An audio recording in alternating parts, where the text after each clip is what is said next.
Robbie Williams Rewind. Welcome to Robbie Williams Rewind. We are the champions. I'm Matt. And I'm Lucy. And along with help from special guests, we take you on an in-depth rewind through the solo career of multi-award winning singer, songwriter and entertainer, Robbie Williams.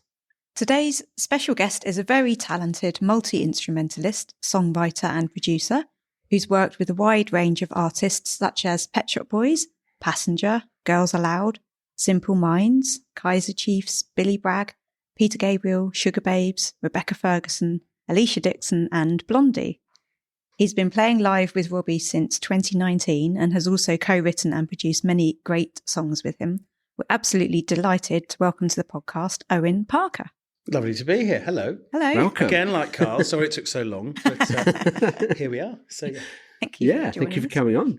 So before we get on to discussing your time with Robbie, let's rewind back to the beginning of your career. Mm-hmm. So tell us how you came to play both the guitar and the piano in your kind of musical journey.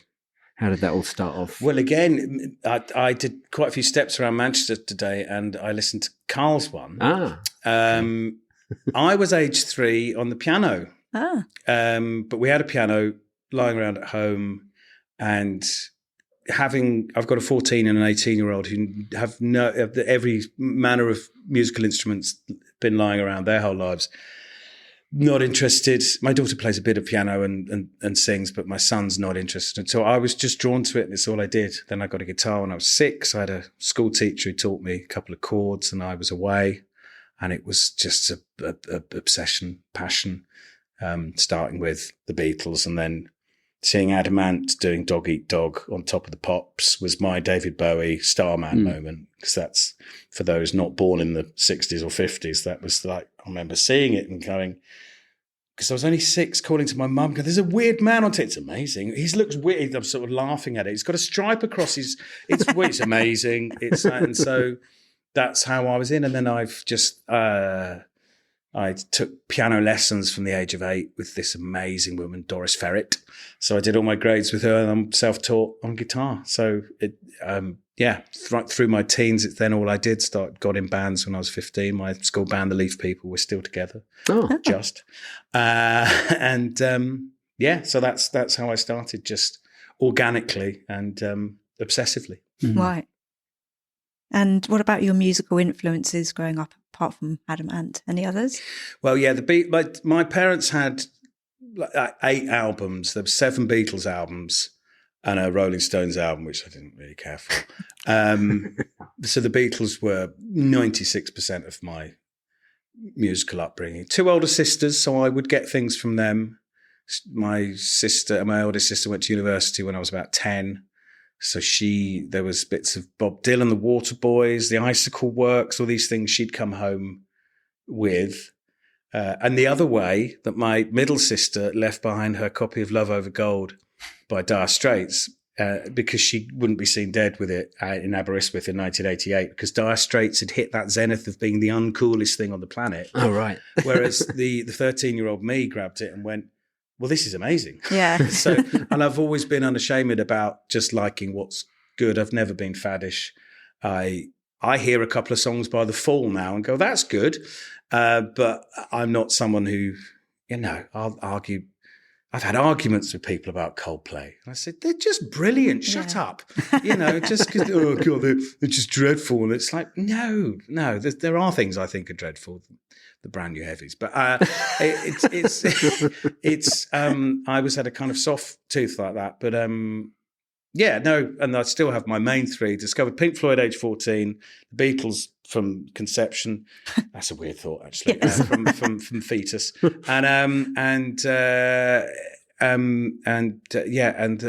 the third one? Fleetwood Mac as well. Right. So my sister got into Fleetwood Mac from Tango in the Night, but then she bought a greatest hits of Fleetwood Mac in Woolworths because it was cheap. Yeah. But it turned out to be early Fleetwood Mac, Peter Green. She wasn't really into it. So I hoovered that up because this is the days of your listening is limited. Yeah. In the golden oldie days with no internet and Spotify and stuff. And so I sat and learned how to play Black Magic Woman, Man of the World, Need Your Love So Bad. And then amazingly got to work with Peter Green as one of the first people I worked with when I was in my early 20s, who was in a local studio. Right. So I went, and then he used to come to that bedroom where I learnt to play his licks and learn his songs, and would sing my songs. Wow. So, and was absolutely amazing. So that was one of my most formative things. But I love, Fleetwood Mac, et cetera, et cetera. Right. And how did you get your first break? When did that happen?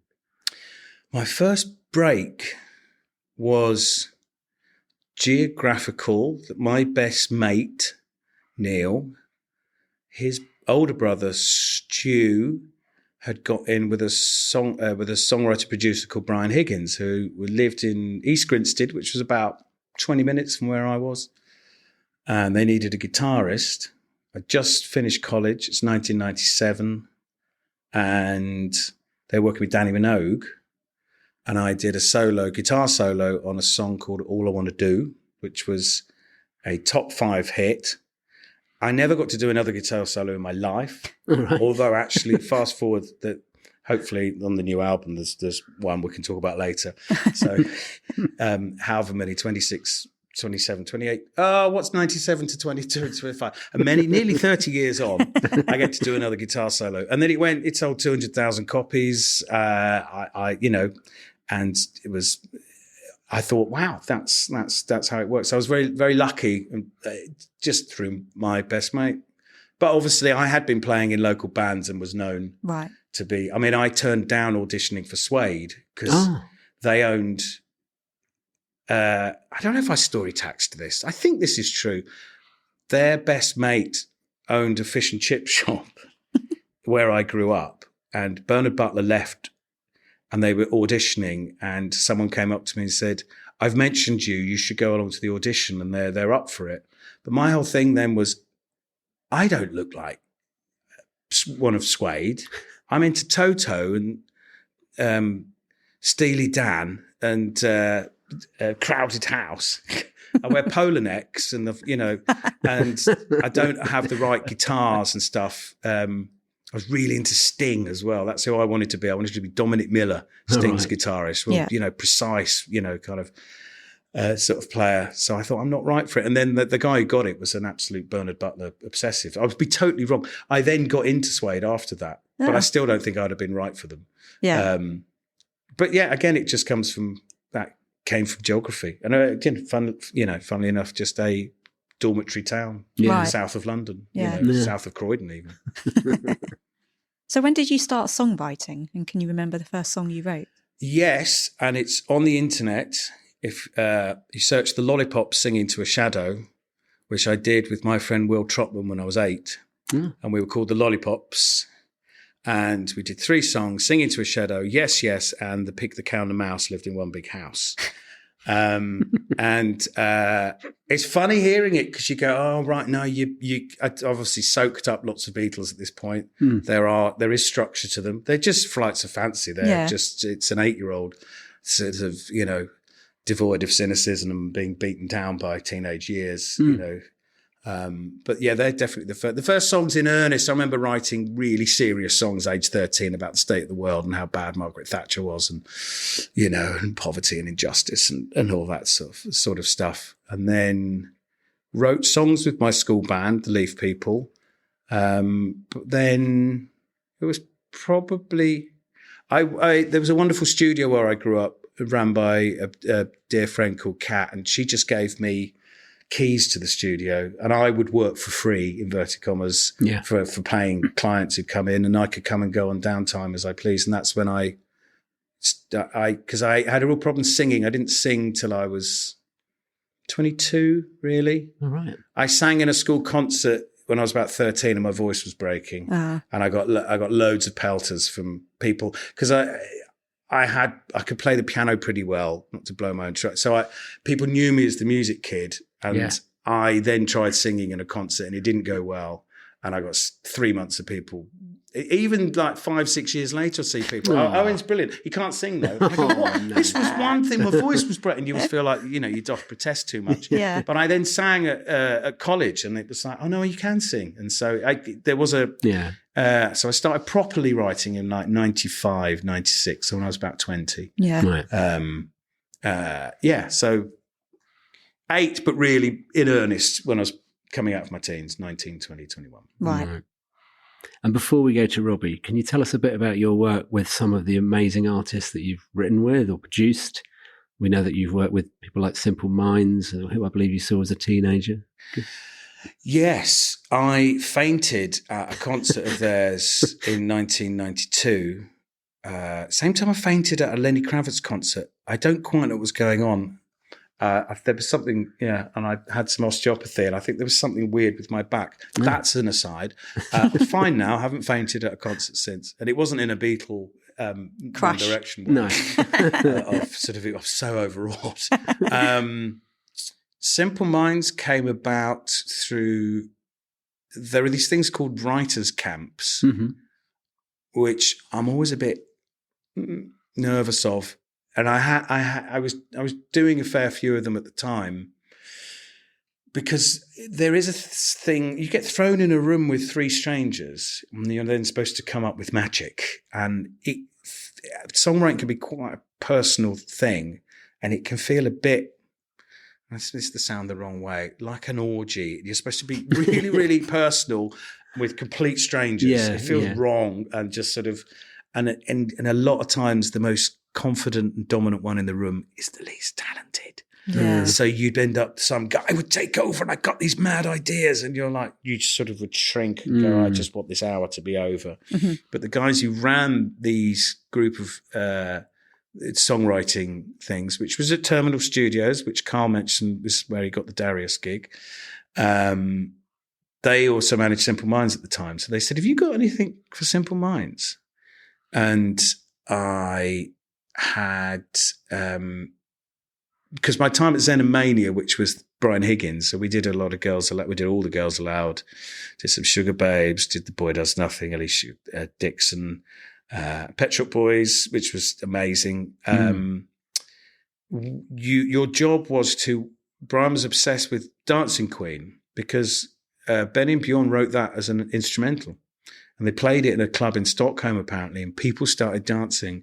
And then they spent time sculpting the top line, the melody and the lyrics, because the track was already, it was already like, it did something to people. So they then worked backwards to then, a lot of the time, a melody and a lyric comes first, and then you add it. So he had us all just come up with instrumentals, which is supposed to inspire a top liner. I didn't do much top lining at Xenomania. I'd come up with the soundscapes and the vibe, the grooves and the chord structures and stuff. And I wrote a track which I sent about 3 or 4 times to this managers for Simple Minds, and it got rejected each time because I was doing the main line on guitar. And then I switched it to a synth, and 4 years later, Jim Kerr wrote on it. And it was for his solo project then, but then it became a Simple Minds song. It's called Broken Glass Park. So yeah, I'd learned the art of trying to get someone excited, like a Jim Kerr who doesn't necessarily play instruments as much. The same as with Rob. Yeah. He plays guitar, but he wants you to give him something to work with because his forte is the lyric, of which, he's astonishing, the lyric and the melody and the emotion and the song, basically. Yeah. A song is lyric and melody. Yeah. Pet Shop Boys was great. There was a very funny story. First time I met them, I ended up taking them to a Wetherspoons because the studios were in a place called Westerham, and there was no train station there. So you used to have to go from Oxted, my stomping ground where I went to school. We were dropped off in this Peugeot 106. They're in the back, this 3-door car. There's a couple of Pet Shop Boys in the back, and I'm in the passenger seat. And we just see the train moving away. And Neil Tennant went, "Oh, there's a pub there." And I went, it's the Wetherspoons. I went to its opening in 1997. I'll take you. I can take you. I'll take you to the Wetherspoons. I just thought it'd be hilarious. Sounds like a Vic and Bob thing. What did you do last night? So Pet Shop Boys tour, Wetherspoons. And I went in and there was a guy in there who was a QPR obsessive. I'm a QPR fan. He was hammered. He worked there as well. And he came up to me and went, QPR are going to be champions in that. And I'm like, did that Alan Partridge thing of, no, not now. I'm with the Pet Shop Boys.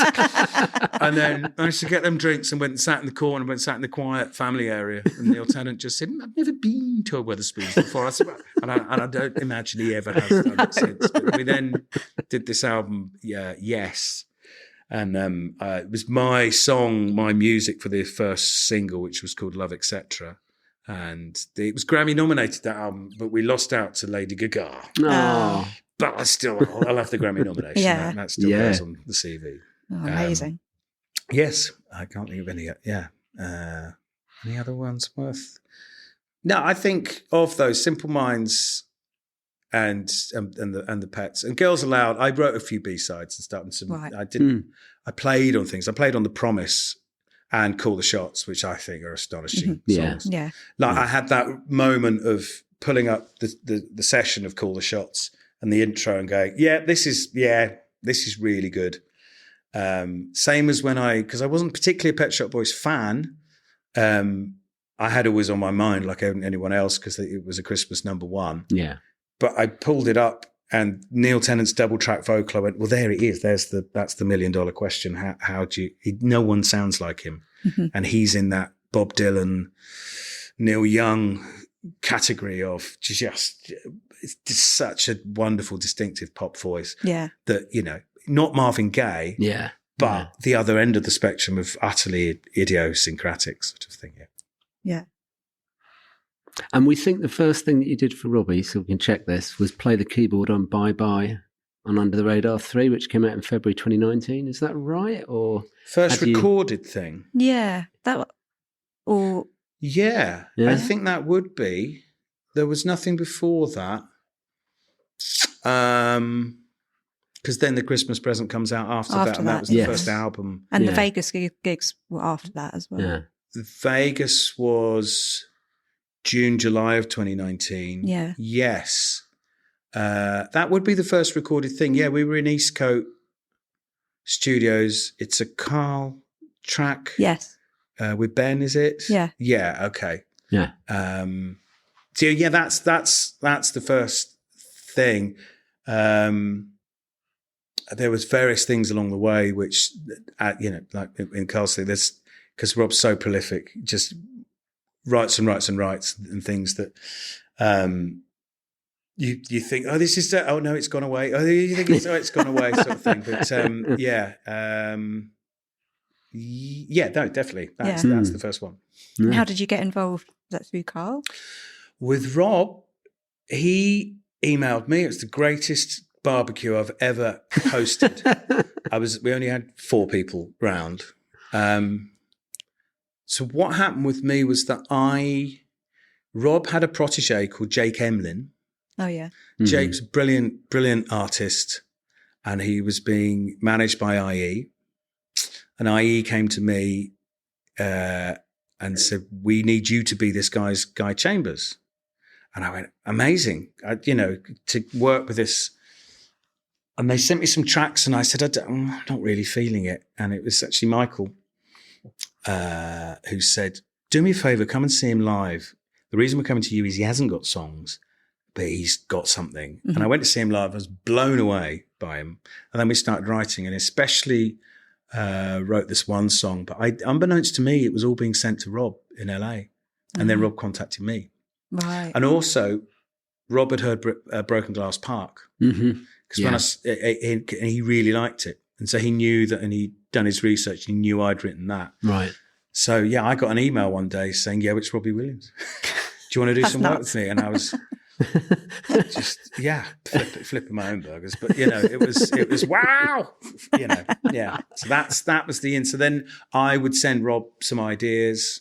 Yeah. But it was very hard without a working relationship with him. Then I met Karl in 2015. Then started writing with him, and then the synergy between me and Karl. And Karl's got all the attributes that I don't have, which is the I'll work hard, but I'm an autonomous. I need to be told what to do sometimes, and Karl drives me. Right. And like, we've got to get this, we've got to do this, and then we got more and more, that Rob would hear, and then Rob would start to vocal them, and then it's where we are 10 years on, basically. Right. So that's how.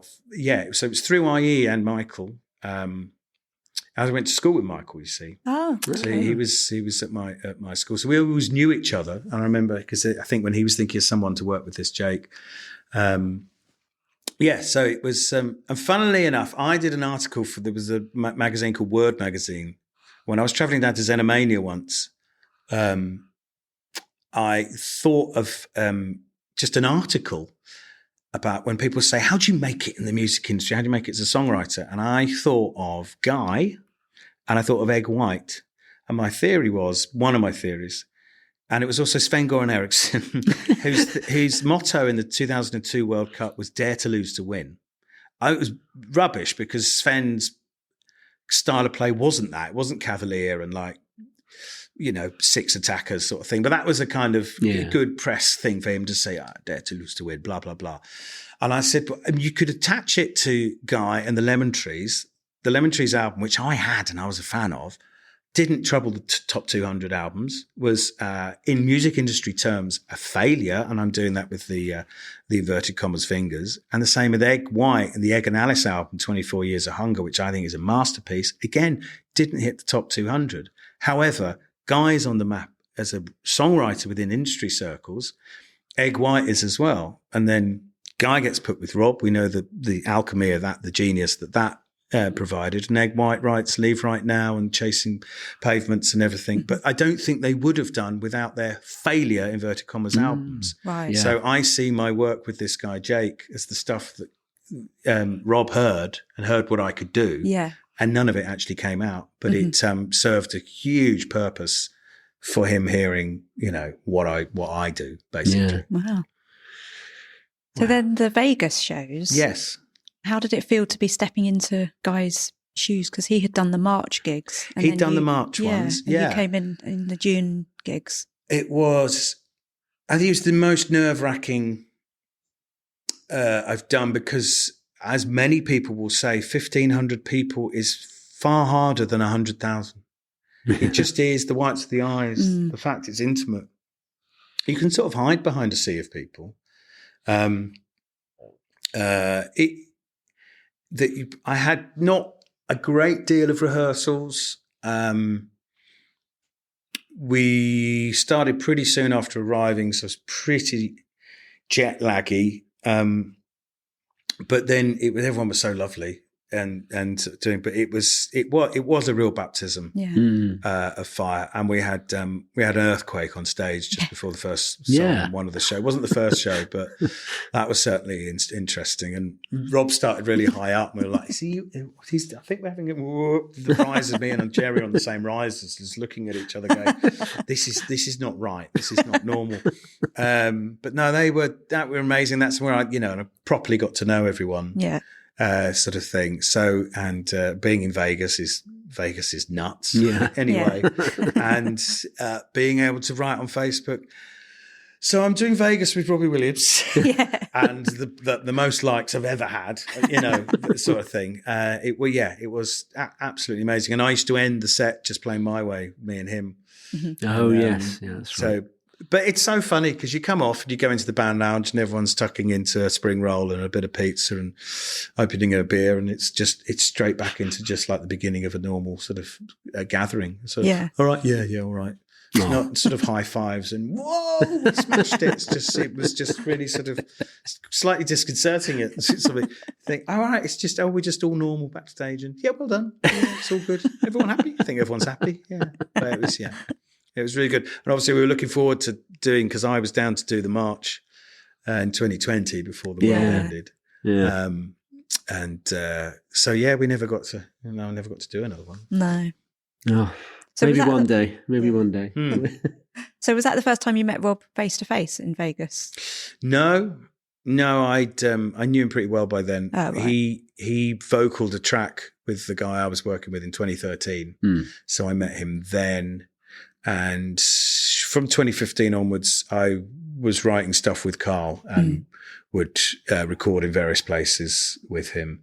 So my first gigs with him were actually promo for Heavy Entertainment. Oh, were they? Yeah, me, right. Gary Nuttall and Guy Chambers. So I was brought in because we weren't running any form of track or anything. So I came along with computers and various things to do string sounds. And so I remember we did a TV show in Germany. So I was filling in the gaps. Guys on piano, Gaz is on guitar, and I'm doing sort of lots of sort of Hammonds and strings and bells and whistles, basically. Oh, okay. So we did, Amsterdam and various places. And it was. So I went to Sleeper Sounds to do rehearsals, three of us, and I remember doing the equivalent of the Graham Norton show in Amsterdam, in Holland, in the Netherlands, which is set in this bar, and they ended with us doing Angels, and with all four of us singing, Rob obviously singing, but the three of us singing the R's, and it just being like, because I was a huge fan, I was a big fan of Rob. Right. I remember when I first saw him. I think it was on the Big Breakfast and Take That were on. And I was immediately drawn, just going, God, there's something about him. Yeah. Like the energy, the wit, sort of thing. And then I first heard Angels in Morrison's car park. It might have even been a Safeways then. And I thought it was Elton John. In a really good way, like peak Elton. I thought, even though Rob sounds, it's a young Rob. I thought it was a long lost Elton song or something like that. And at the end, then they says, "Yeah, that's Robbie Williams," and I went, "Wow, wow, that's a game changer." So yeah, I remember that first hearing that, and then seeing him do Glastonbury 1998. Where I was living with my sister, and we both sat at this tiny telly watching it. So I still think back to that quite a lot of the time. When I'm on stage being very thankful that, the arc of how it came about. Because I just always thought, this has everything and then some, Did you ever go and see Rob live then before you worked Only with him? Progress. The first time I saw him, because I snuck in on the Pet Shop Boys guest list because they did my song "Love Etc." in the support slot. Yeah. Oh yeah. So I got to see Progress. Cool. At Wembley Stadium, one of the 700 nights they did it. Yeah. It was 8. Wasn't it? It was 8. Yes. Yeah. So that was first time I saw him. Right. It certainly wasn't in the fold by then. No. Then moving on to the Christmas present. I think I've told you this before, but Home is absolutely one of my all-time favourite Robbie songs. Definitely in my top 10, I would say. I think you said 20 last time, so I'll take that. No, maybe. No, I won't. Yes, okay. I'm going to aim for top 5 within a couple of years. Lovely, thank you. So not only did you co-write it with Rob, Karl and Sam Shaw, but you and your family sung on it, and you arranged it with Steve Sidwell, and you played loads of the instruments on it as well. So can you tell us about the origins of Home and what it means to you? It was a beautiful moment because we were in Eastcote with Sam and Karl, and we were actually working on a different song. I can't remember what that was. They went out to get a sandwich, and I was goofing around, and I had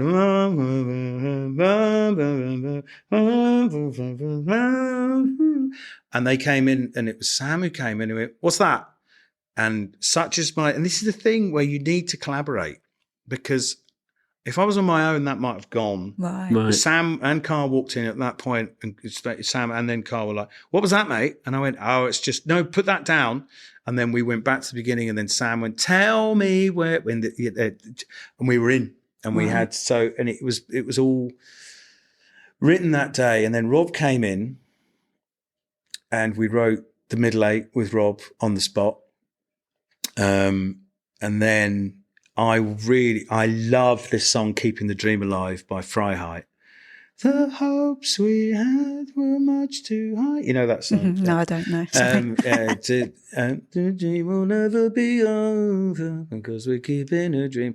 And I know that song. I do recognise it. It starts with an orchestral thing. Yeah. I wonder if I could do that. Yeah. I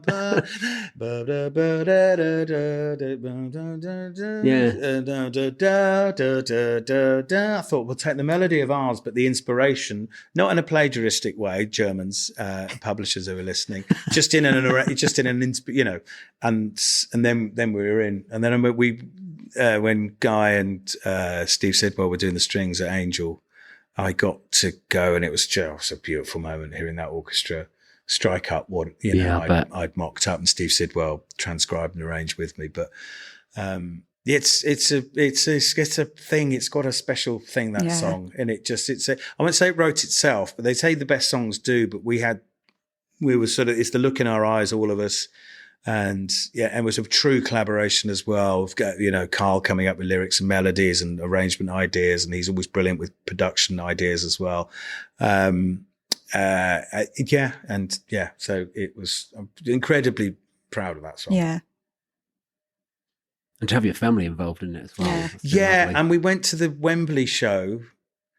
It was a line Guy put in, actually, and it's just Hattie. Turn on the blow and you call into that climb is just Hattie. Aww. And it was quite funny, really, because we'd gone to the Wembley show and they hadn't seen anything like that before. And he started with the Bryan Adams, ringing Christmas, and both of them. So this is 2019. So they are 9 and 12.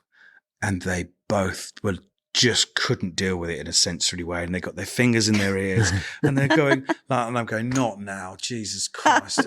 Like, oh no. And they're like, we want to go. No, you just got to can we get ear plugs for them? And it wasn't even loud. The sound was great. It was just, they were unused to it. Yeah. And it was sort of, we've got to stay. Could we at least stay until home? Yeah.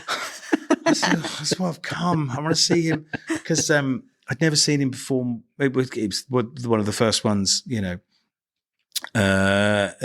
I'd had out with him, and we stayed to home. And then Hattie, because they had a little bit of the track running as well, and you could hear her in Wembley Arena, and she just looked at me.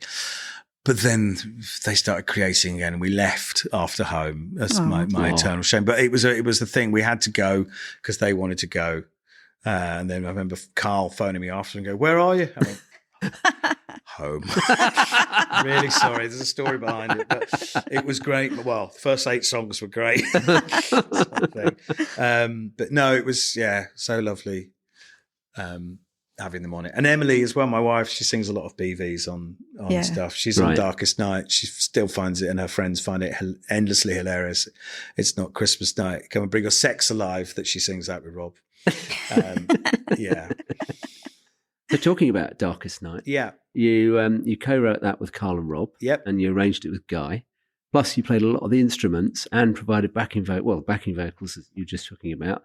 What are your memories of that song? How did that come about? Darkest Night was a piece of music that I'd had since the early noughties, and I had on various mini discs. It was so old. And then when we were coming up with ideas for the Christmas present, you sit and rack your brains and just think, and I thought I could try that. And then I sent it to Karl. Karl has notes to make it better and change this, do that. And then, it was suddenly, I think the next day, you got to come down to Wiltshire. He wants to vocal it. And so I jumped on a train. Typically, didn't have a seat. One of I think it was one of those really bad train lines where you end up sitting by the toilet, even though you paid through the nose for it. But it was worth it. So we ended up and we vocaled it that night. And that's the one you hear on the record from the first night of writing it. And it being, I don't know what it really sounds like. Springsteen-y, Killers-y sort of. It's a rockier number. Yeah, it is. Yeah. But I've always really liked it, and I just thought, I have any control over what was going on the Christmas present. But I thought it should be it'd be good to have things that aren't all the sort of the beautiful, or the traditionally Christmas sort of things. So it came out really well. Yeah, it did. And then in 2020, you co-wrote "Can't Stop Christmas" with Karl, Rob, Ben and Chris Heath. Mm-hmm. And you and your wife Emily appear in the video with your son. And Charlie, yeah. So what was that like? It was great. Like, I don't think I get him to do it now. I think Karl mentioned that as well with Finn. Yeah. That, the beauty of a 10-year-old versus a 14-year-old. Because that was, during the second lockdown. So it was more relaxed. You could work with people, but you had to sort of form bubbles and stuff. And because we'd got the track together and then we went to Sleeper and put it down. And then the concept for the video came about, and it was so it's Rob on his own, and then Rob with just Karl, and what's the dog called? I can't remember what the dog's name is. And then Callie. Poop. Oh, right. Yeah. And then I appear with Emily and Charlie, and then our friend Isla, Charlie's schoolmate, is in it with Finn's cousin, who's called. Is she called Esther as well? No. Did he say I can't Lily? remember her. Did Karl say Lily? I can't remember. No. And so, and so it grew from there. And then Jenny's turn as Theresa May stole the show. Oh, yeah. So good. And Rob as Bojo as well. Yeah. So, and it was just, and there was I've read some things. Oh, well, you shouldn't sing about COVID because people won't want to. I said it was a huge part of all the world's life. So, it was done in a positive way of what we were all going through. And it was meant to be fun. Thing. It wasn't supposed to be serious. I think it gave the nation a lift that it needed. And it was that was a lot of fun. Yeah.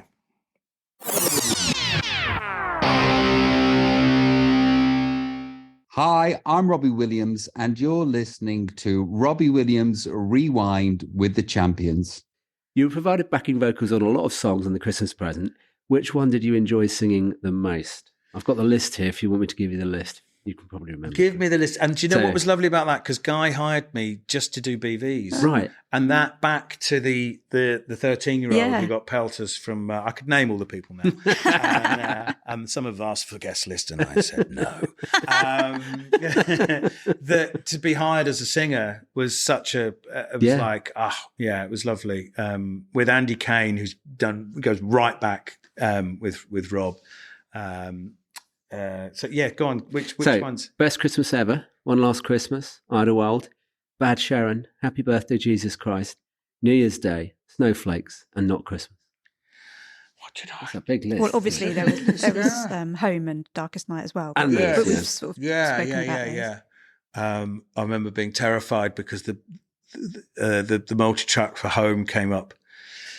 Darkest Night, and a guy can be quite forthright, and it was my wife doing all the BVs, and he didn't my wife's voice was being soloed, and I was thinking, please don't.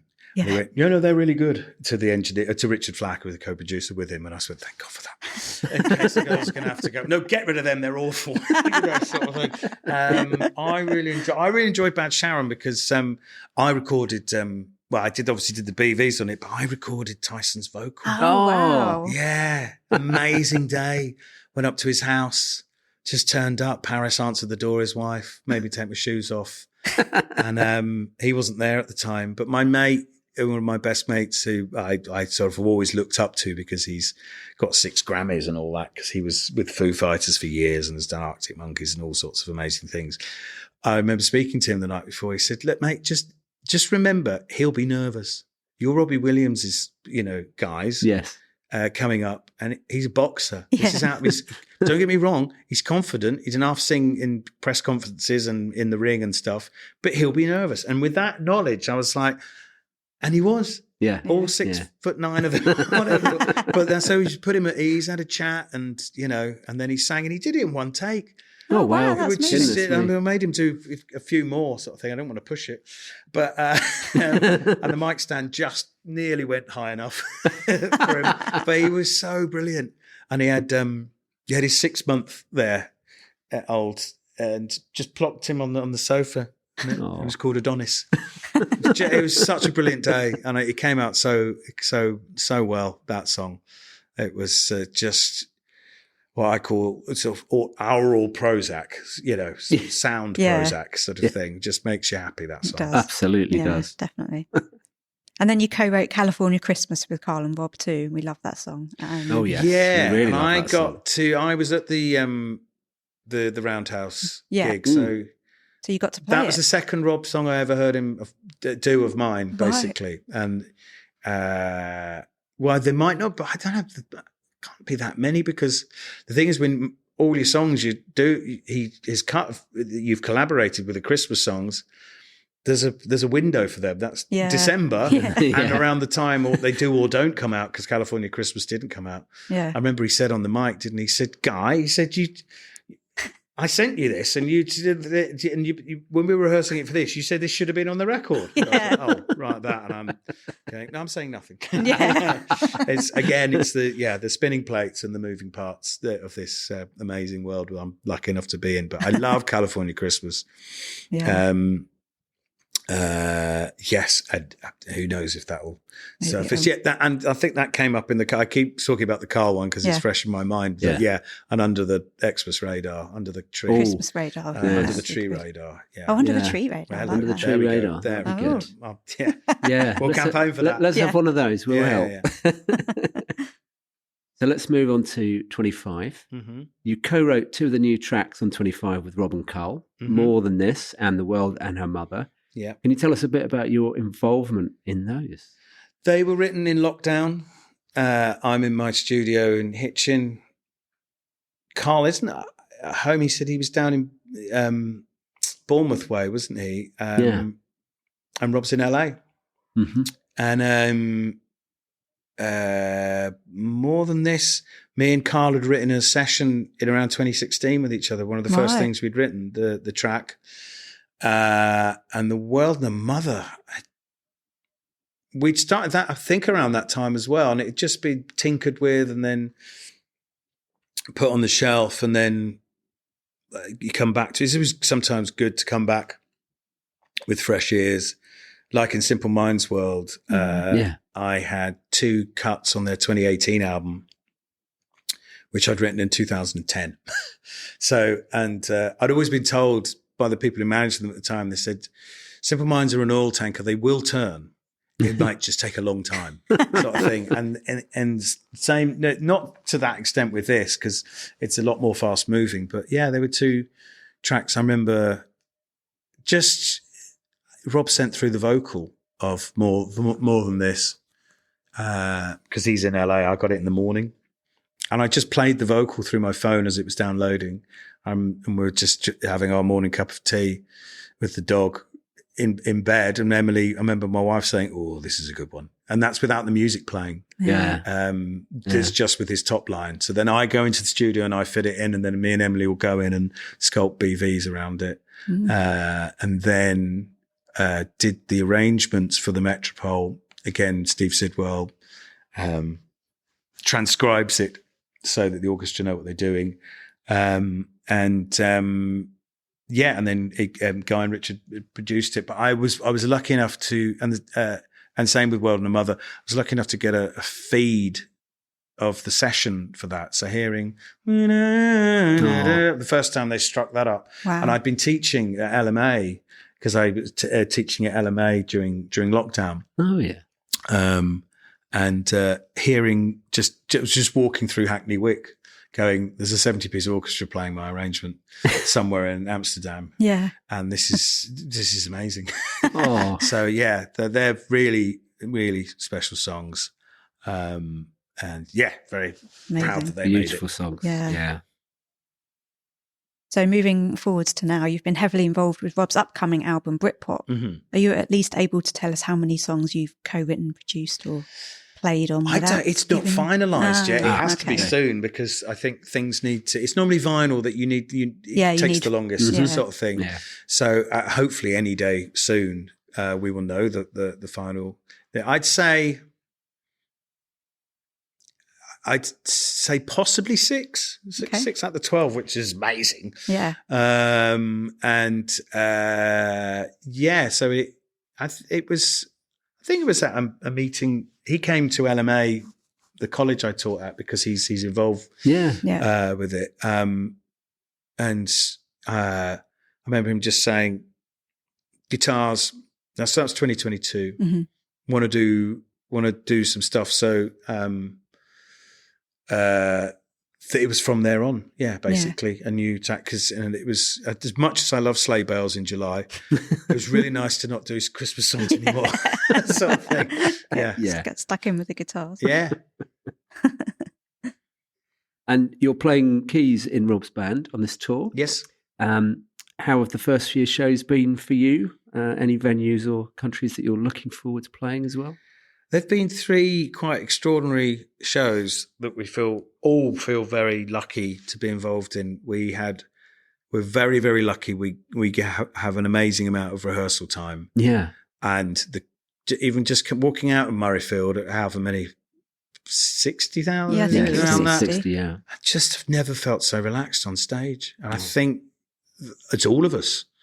And I also think, I don't think I've heard him sing as well. Yeah, he was great. Mm-hmm. As in, he always does himself. He's got a joke about, with the AI thing, you've never had the best singing voice sort of thing. I always loved his voice. Yeah. And it's especially in the softer register. I always really like Trouble in the Courtyard, the Robbie Williams, that in that register for him. So it's always like to try and get some softer, the verses of Feel and stuff, which and Feels is such an extraordinary song. But all of us just it happened as it should have done, and with the amount of work that's gone into it, it was a real proud moment for everyone. And then the 2 Emirates were amazing. Bit of rain on the second one, but it had dried up for the second hour. Like, when did the rain stop in Murrayfield? Was it? It was not long before he came on. Not long before, so a bit like Hyde Park then.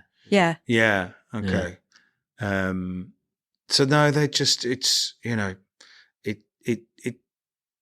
I don't know. I'm not that superstitious a person, but it feels like it couldn't really go any better. So it's like a pessimist would be, well, what's going to go wrong now? But I don't think we're up and running. It's such a brilliant crew, and having Kim Gavin, the creative director, come in makes such a difference. And all of that. It's different from XXV. That was the first tour I did with him, as in on for the whole tour. Yeah. But here, we totally feel like we've got and that thanks to Kim Gavin and working with Rob and Karl, as they haven't been for months, and even like the intro, which is mine and Karl's music. Okay. The whole, what is the future of entertainment and all of that. And our choreography and all of that. Yeah. It's quite because and we're out and then we're doing Rocket and then we're into Entertain, and and then we do Rock DJ really early on. Yeah. I said that, didn't I? In the gig. Wow, you've done this early. Yeah. We were ticking them off. Kids still in the right place, but it was always be kids into Rock DJ. I think it was. Yeah. I don't know if Heavy Entertainment was the same. I saw that show once, but twice, but I can't really remember no, it's where am I looking forward to? I'm looking forward to going to Helsinki because I went once. Because I haven't really I'm not like Karl. I didn't suddenly get on a tour bus age 17 with Bitty McLean and do Wet. I hadn't been on a tour bus till I was 35. Okay. Because I've been home based and I'm studio based mainly. So I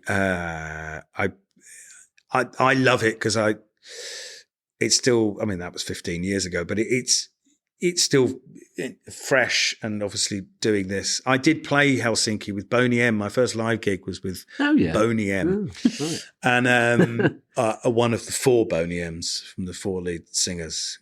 But famously, they were produced by Frank Farian, who also produced Milli Vanilli. So only one of them sang on the records. The other 3 didn't. And I worked with one of them who didn't sing on the original records, and time hadn't blessed her with. You certainly can't get better over time sometimes if you're not bestowed with a lovely voice. Anyhow, we went to Helsinki once, and I thought it was the most amazing place on earth. Yeah. That these beautifully bright people there were just so amazing. So I'm really looking forward to that. Olympic Stadion in Munich as well. That seems to jump out at me. Yeah. That seems cool. Yeah. And the Berlin one as well seems to be outdoor sort of foresty vibes. So, yeah. So, yeah. And it looks, there's some really amazing places coming up. Yeah. Well, we're coming to Helsinki. We so are. that's, Are you? Have you been before? No. Well, I've only been once. It was freezing. It was like -10. No. It had left such an impression on me. I thought this is... And I think there's the whole thing about, Scandinavian countries and they don't make children read and write till they're 8. And then they end up speaking 5 languages, speak English better than most people. English people. Yeah, exactly. That they've got it right in a lot of ways. Yeah. But I'd also like to say, coming back to the show, seeing it in Murrayfield, we had mother-in-law and my daughter there. And we were further back. We were in seats. Normally we're at the front. But we still felt that incredible connection from all of you when you came out. Yeah. It was tight. It was slick. It was just... I mean, we've seen some incredible shows over the years, but we were quite blown away, weren't we? Yeah. I mean, it was bang on. Yeah. And the energy was just and I think phenomenal. on stage we feel that because we're not thinking what comes next. We're going, know what comes next. And but then we're also witnessing how no two shows are the same. The set list can look different, but what he's doing and the mastery of like the second night when he dedicated "She's the One" at the Emirates, and she was from China, and the person on the first night was from China as well, and he kept sort of asking her questions while still singing the song. He's going, when you get to where you want to go, is Harry Styles famous in China?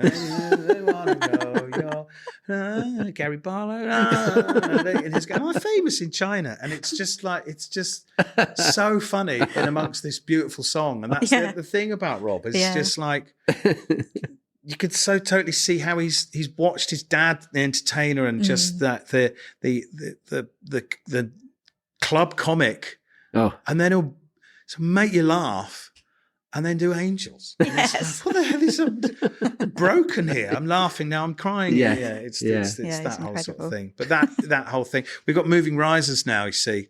And so that we can be nearer him and also for the set and all sort of stuff. So I think sometimes we're much closer to him because the stadium stage is big. Yeah. And I think we feel that he likes to sort of be around us. And it feels like a really, really good show. If you haven't seen it yet, you're in for a treat. Yes. And are there any songs in particular that you're enjoying performing? Something beautiful. Mm-hmm. I get to start it just me and him, you see, and he's on the C stage, and there's like this really lovely thing of. So that was inspired by the film, the scene of.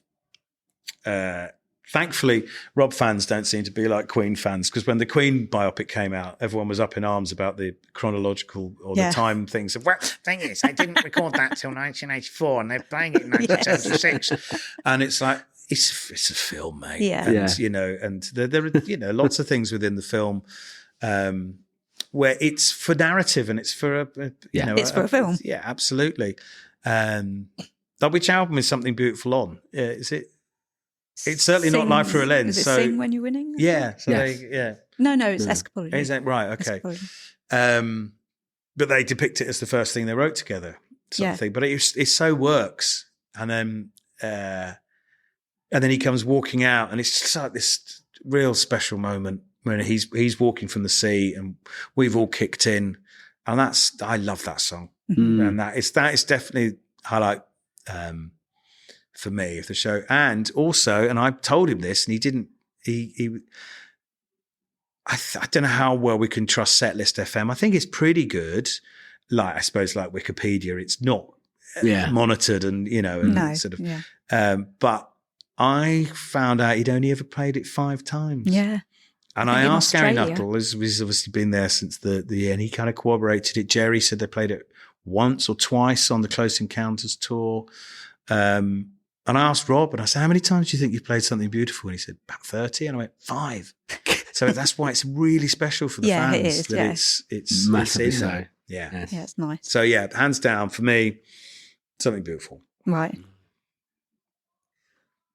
So extensive touring is new to you, as you've already mentioned. How do you think you're going to find it being on the road for so long?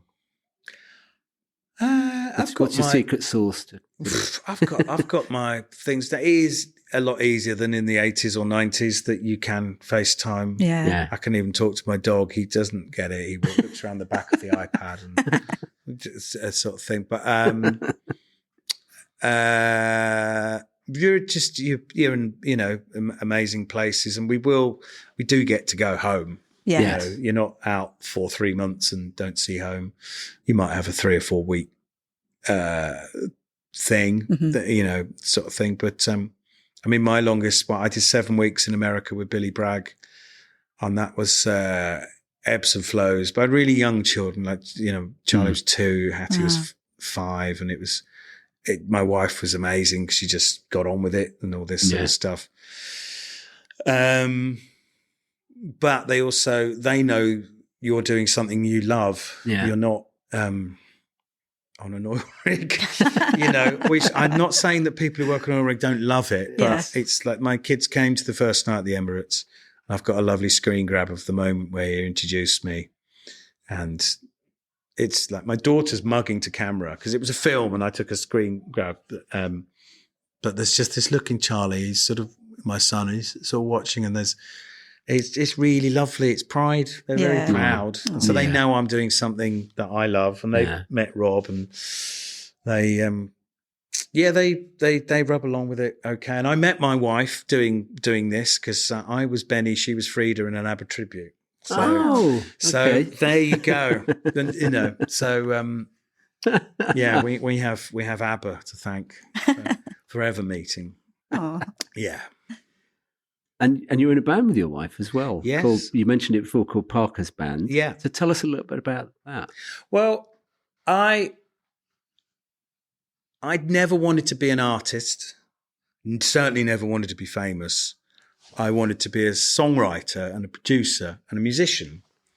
And I did various incarnations with Emily when I met her, but I didn't really have a defined thing. I had a publisher at the time who took us down an Americana route because I did a song. Because I can cover a lot of different styles. Yeah. And I've often said, and I always do a disclaimer to say, I'm not comparing myself to Bob Dylan here. What I'm saying is Bob Dylan from the early 60s wakes up, has a smoke, he's got an acoustic guitar, a harmonica, and a genius brain for lyrics and songs, and has written some of the best songs of all time. But that's his day. Yeah. My day would be, I'm going to do some library music that sounds a bit, I've got this thing in that needs to sound like UK grime, or it needs to sound like a classical symphony, or it needs to sound like, and then I'm in the middle of pitching songs for Rob for the Christmas album. But then I'm also doing Simple Minds, which is more sort of synth-based sort of stuff. And so I am a chameleon who does lots of stuff. And so then I never really found what it is I wanted to do. Right. But actually it was, I realized, like the Egg White thing with his album 24 Years of Hunger, where he just did what he wanted to do. I think it was after I lost my dad. And so I'd lost both parents. I had this kind of thought of just doing what I wanted to do. And it's not to try and sell a song to anyone ever, because you never sell songs. That's not how it works. Every songwriter around 2000 had perfectly good Westlife songs that never made it to Westlife because there was a team of 3 or 4 writers. Like I knew with Girls Aloud, Xenomania, we were the Girls Aloud team, and there'll be people pitching for stuff. It's not going to happen. It's a closed shop, and it's the way it works, sort of thing. So I started doing it, and then my mate James, the friend who'd been very successful, and he'd moved. We went to school together. He'd moved to New York, and I always would look in awe at him, his Grammy wins and all this. And he just messaged me one day and said, "How's your album coming along? Need any mixes?" And I'm like, I was never going to ask him, because I can't afford it, because he's one of the top people in the world. And I went, yeah, quite. I'll do it. I'll do it for love. It's fine. You're my best mates. And I'm like, and that was the real, what? So you think it's good enough? Well, I wouldn't ask if I didn't. So I sent stuff. And then, and I sort of brought the first album out, not apologetically, but I certainly wasn't confident. Yeah. But life is what happens to you when you're busy making other plans. The second album has been a long time in coming, but because it's exactly what I want to do, if it's not right, I don't. But I'm close now. Funnily enough, I just got a move on just before we went into rehearsals for this. But a busy man gets things done. So when I'm on downtime and I'm very, very happy walking the dog and pottering and just mooching around vinyl shops, again, that's why my relationship, I work so well with Karl, because Karl will drive me. Come on, we've got to do this. And I go, yeah, absolutely. And that I'm doing bits and bobs on the road, and I hopefully get it done by the end of the year.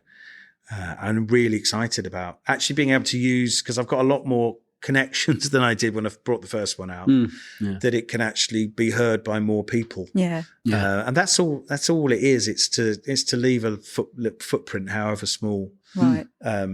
But it's totally from the heart, and it's just everything. And it's, importantly for me, was to show a different side of what I do. Yeah. So you're not just tied to the people you've worked with. He does that. Right. Like James, who mixed it.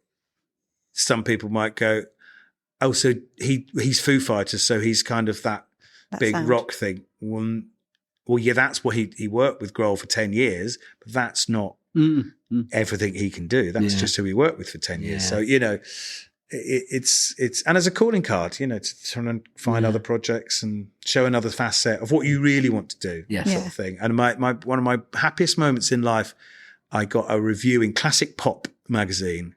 It was just before Christmas, 2018 or 17. And I went to WH Smith's in the town I live in, and I picked up the Classic Pop magazine, and there's my album. It's got 4 stars. Yeah.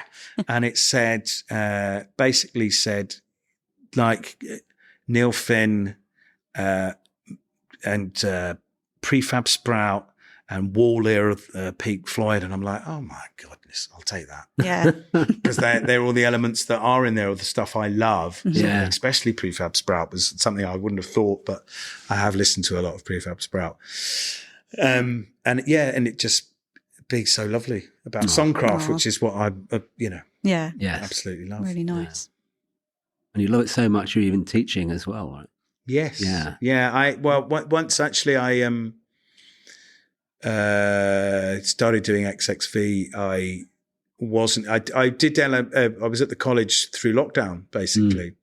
And, but I come from both my parents were teachers, and my sister's a teacher, and so it's in the natural, in the blood, basically. Yeah. So, do you know what? It's actually a lot not easier. How do I phrase this without sounding weird or arrogant?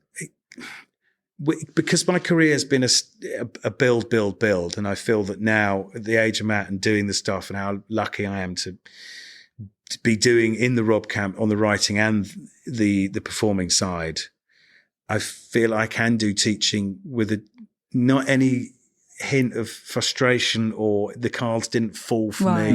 You can just give positive feedback and rather than be like, oh.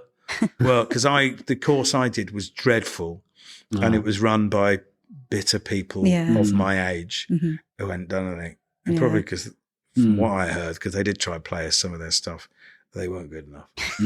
And I'd frequently get the lowest mark in the year because, I don't know, because I'd let them know that. No, I wouldn't let them know that. No, they just, there was a core of us, and I'd get lower marks than a bloke who just played the didgeridoo. Oh, right. I mean, that's anyway, good. I need. Yeah, I've never had therapy, but maybe I need therapy. Now that is actually one thing. And back to the Karl thing, I never did Top of the Pops, and it's a big regret of mine.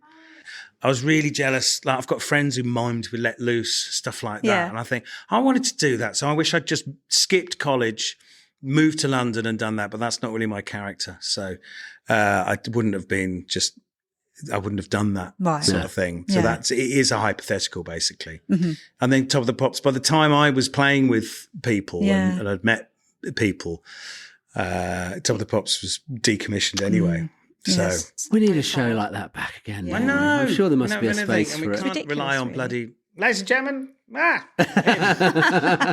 got the monopoly on it, hasn't he? And then he'll just ruin your song with his terrible piano playing anyway. So. Yeah. So which band, past or present, would you love to play in? Ooh. Well, I had said that I'd love to, Dave Gilmour, a guy I did a few gigs with maybe 10 years ago. I know he's got the keys gig with Gilmour now, because the Floyd thing runs deep with me. I love Radiohead, but they're a complete five thing. They don't need. There's nothing for me to do in there.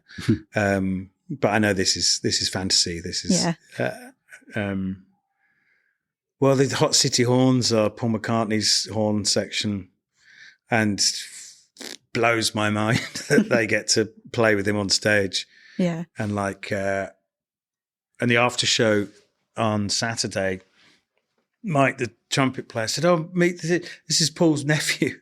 And I went, "Your Mike's?" And I went, I'm Beatle nerd. I know your dad's name. Sort of people everyone knows Mike McCartney, but he had a stage name, Mike McGear, and he wrote "Thank You Very Much" and "Lily the Pink," and he looked so like him, and it was the closest I've ever got to the Beatles. Yeah. And so I stayed for a minute, and I thought, I don't want to be weird, so I went off, and I was looking for someone else anyway. But I met Macca's nephew. So anything Beatle related would be amazing. Good. I've always looked at McCartney's keyboard guy Wicks with in awe, because he's amazing, but also think, I'd love to do that. Yeah. But it's so lovely doing that and going, but I couldn't do it better than him, because he's amazing. Yeah. There's other situations where you might be more like, it's more frustrating if you go, they're a bit rubbish, I could do that sort of thing. But yes, it's just the Beatles or Pink Floyd. Just. And do you love being in the studio? Writing or playing live best? Or all three? Studio. That's what I've done most. I love live. Yeah. But live's for 2 hours, and there's the build up and but I remember I described Vegas as being like a World Cup final every night, and I'm the right back, and I just don't want to give the ball away. It's different now, and that's what I've really felt about these first 3 gigs here. Just really just enjoying it, and just sort of don't bugger up the intro to Feel, because it'll be on YouTube.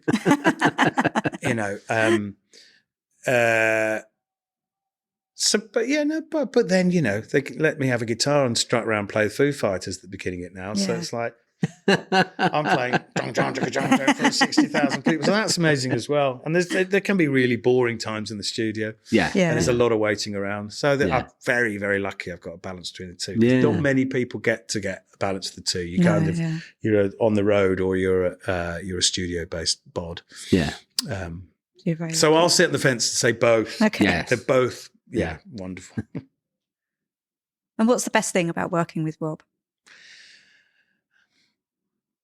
The songs, the humour. He's incredibly kind, generous, warm. Because that's the thing, because he's so famous. You get, what's he like? Yeah. Mm-hmm. You just say, it's great. And it can be unpredictable at times on stage, which is great, because I love that. I'm a seat of your pants person, right. So I'm like, let's go. What do we need to do? Some other people might be like, sort of, not in this band, but like, oh no, don't make us do it. We haven't rehearsed it. What's the worst can happen? Because it's pushing boundaries and having fun, sort of thing. Yeah, that his songs, and as I say, I was a fan, so I still pinch myself to go, I'm playing strong. Or I remember certain moments of hearing the songs for the first time, and then sort of you picture yourself. Like there was there's a parallel with Boney M, but a comedy one, because at Playgroup I was obsessed with records. My first word was row, which meant record. So I was obsessed with music as a toddler. And I used to monopolise the record player at playgroup, age 3, but playing I Want to Hold Your Hand and The Shadows, actually. And there was a girl called Figley Claire, and she used to play Brown Girl in the Ring, and I hated Brown Girl in the Ring. And then my first gigs with bloody Boney Hammers and them. So every time I'd be stood there playing Brown Girl in the Ring, I'd be just going, yeah. So I get the opposite of that with this, where I go, playing Angels. There's just a sea of iPhone lights. It's bewildering. Yeah. Incredible. And if you could rewind back to one moment in your career and relive it, what would it be? Ooh. I think the joy of getting that email from Rob when I was in my barbecue. Yeah. Just like, wow. Yeah. It was such a kind of, seismic sliding doors moment, Wow. sort of thing. So, I'd say that. Okay. Barbecue in New Barnet in 2013. And then what's the best show or concert that you've done with Rob, and why? Done with Rob. Yeah. Hyde Park sticks quite a lot. One of the most memorable, the first stadium I played was the Untold Festival in Romania. Yeah, that looked quite wild. And I was terrified. I'd done Vegas, and I was a last minute dep for Guy, and I remember Karl just saying, "Have a look out," and I was going, "You got to look out." So he's sort of looking after me, and I looked at, oh Jesus! But I remember having this onstage anxiety moment with "She's the One," because we didn't do it in Vegas. No, yeah. And I think I'd rehearsed it, so I did know it, but I don't know if we ran it in sound check. We didn't get long to sound check. But because of the big screens and everything, we have click track. Yeah. And She's the One, it's coming up on the list, and I'm going, I think, is it 1, 2, 3? Ba-da-da-boom. That would make sense. I'm like, why don't you know this? I don't know. I should have asked this earlier, shouldn't I? And he's out right at the end of the vanity ramp thing. Yeah. And he goes, well, come on then, start it. 1, 2, 3. And I'm just looking around, and we're going halfway through the song going, I think we're all right. I haven't just messed up in front of a stadium, sort of thing. But they're the sort of, because I was very last minute doing it and all that sort of thing. Like, we didn't do Come Undone in Vegas. No. And that was on there. Oh. I knew Come Undone. I love Come Undone. Especially, I always loved the Nebworth version. Grabs That Girl. It's just bonkers. Yeah, it's like peak 2003. Yeah. And but there's this bit at the end, and I'm stood near Jerry because I think I'm ending, and I hadn't rehearsed Come Undone. He goes, right, and he just shouts 4, and I'm singing 4, and okay. I thought it had ended with that. Jerry sort of held my hand through it, not literally because I wouldn't be able to play. But we ended, and he just put thumbs up, and I went, yeah, great. So they're busking in a stadium. Wow. But yeah. No, but that's the kind of culture with it. It's, that's now we're incredibly well rehearsed for this, but the moments like when he made us all doing solos the other day, and I just was able to think, sod it, I'm going to play Minder. I've been going, just played Minder 60, the theme tune, I Could Be So Good For You, and he sang it. And we were I'd imagine the whole stadium must have joined in with that as well, or not. Or was it just I think so. I'd hope so. Maybe it's people over a certain age. We don't have much of the audience in us, and a family were in, and they filmed, and so you can hear people singing. Classic. Yeah. And is there a moment that you can point to where you're most proud in your career so far? Christmas present going to number 1 day, school Christmas fair at my son's school, and because he's singing, he's on home, and I remember just going to just in the assembly hall, and there's it's a school Christmas fair in a state school in Hitchin, and I think the headmistress came up to me and she said something, and I said, and I'm not normally like this, but I was actually quite. I said, "Oh well, Charlie's at number 1 in the album chart." She said, "I beg your pardon." I said, "Well, he's singing on the Robbie Williams." She said, and then Charlie appeared, and I said, "What's going on?" I just said about it, and he looked at me with this thing. Well, Charlie, would you stand up in assembly and talk about it? He went, "No," like that, and I went, "I'm sorry, I shouldn't have told you." And then it being like, I'm just really excited about it. It's a bit weird, isn't it? She was a bit baffled. And then we drove. Yeah, we drove home, and it was just being like, it was a really. That was a really lovely moment. And if you had to sum up Rob in 3 words, what would they be?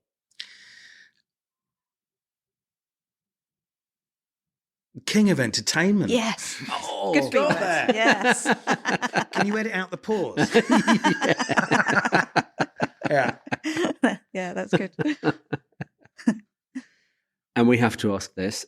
Favourite Robbie song to perform live from all the shows that you've done? I love No Regrets. Yeah.